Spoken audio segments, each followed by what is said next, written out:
I have two questions. The first one I would like to direct to Mr. Munger.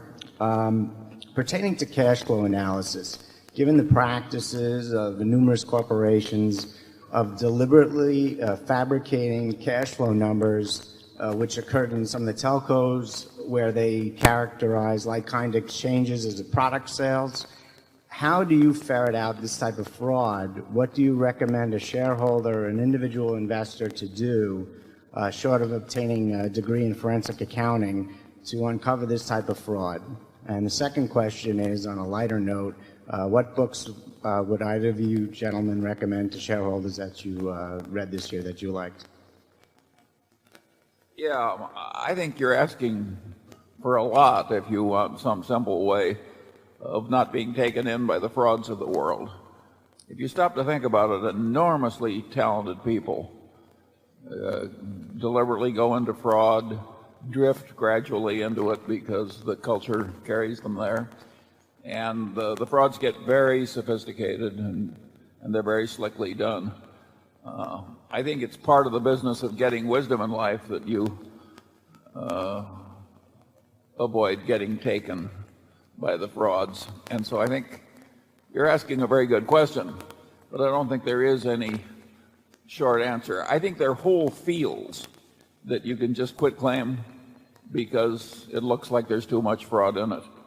And I think we do a lot of that, don't we, Warren? Yeah. How many times have we been defrauded in the last 20 years, right? Well, damn little that we can. It's amazing how little. Yeah. And I've always said that the guy who takes us is going to have a modest little office and modest demeanor, and he'll carry around Ben Franklin's autobiography, I can guarantee it. The kind of people who defraud us are not going to be the kind of people who are defrauding everybody else. Yeah, I mean, it's a very good question. It's tough to answer, but I will tell you that we haven't and we won't get defrauded often. Now, that may mean we pass up a whole lot of other opportunities too. But for example, you raised the question about cash flow. I would say the number of times we're going to buy into a company, whether it's through stocks or through the entire company, where people are talking about EBITDA is going to be about zero. I mean, we start out with, if somebody's talking about EBITDA, you know, if we take all the people in the world who have talked about EBITDA and all the people in the world who haven't talked about EBITDA, there are more frauds in the first group, percentage-wise, by a substantial margin. Very substantial. I mean, it is a, you know, it's just a start. Now, that isn't, you know, that, it's very interesting to me. If you look at some enormously successful companies, Walmart, General Electric, Microsoft, you know, I don't think that term has ever appeared in their annual reports. I mean, they just, so when people are talking about that sort of thing, either they're trying to con you in some way or they con themselves to a great degree. I mean, or both. Yeah. Well, that often happens. I mean, if you set out to con somebody, after a while you con yourself, which is why some of the people in the internet stocks, you know, stayed with them. It's, if somebody is, if they think you're focusing on EBITDA, they may arrange things so that that number looks bigger than it really is.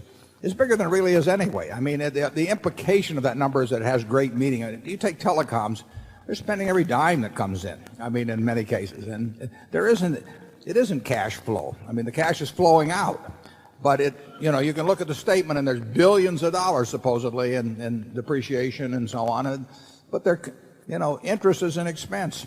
Actually, taxes are going to be expense. Anybody that tells you that making a lot of money before taxes, that in terms of EBITDA is meaningful, you know, you get depreciation by laying out money ahead of time. It's the worst kind of expense. We look for float, where we get the money and then pay out later on. But depreciation occurs because you buy an asset first and then you get the deduction later on. It's the worst kind of expense there is. And you start paying taxes when you actually make money and when the depreciation runs out at some point. So it just amazes me how widespread the usage of EBITDA has become, and I would say there have been people who have tried to dress up financial statements in a way to appeal to people who were impressed by such a number. Charlie and I have found actually that,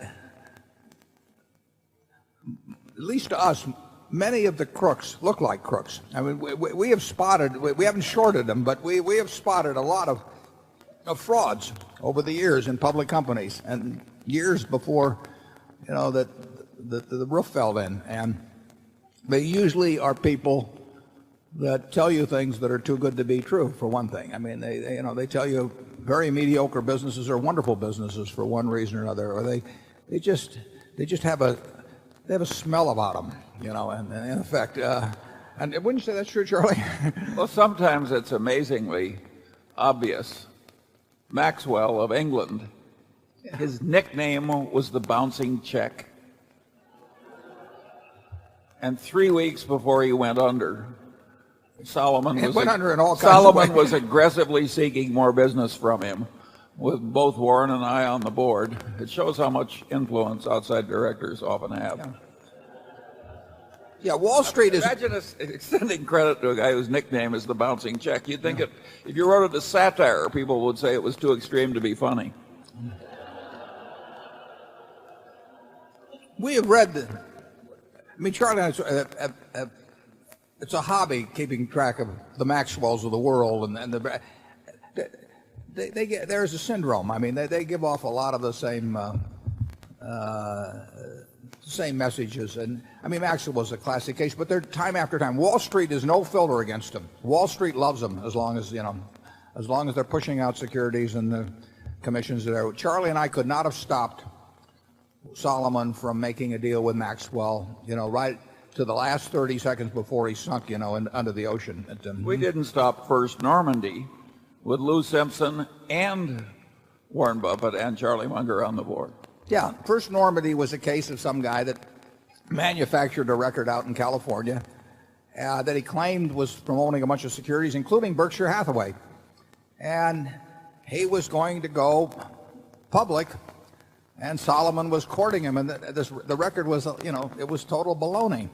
And I think they actually went public for a day or so, and then the SEC pulled it back. Absolutely. They had the offering, and then they canceled it before the money changed hands. But it was a very embarrassing episode, and when we remonstrated against this obvious insanity, they told us the underwriting committee had approved it. I don't think they changed underwriting committees either.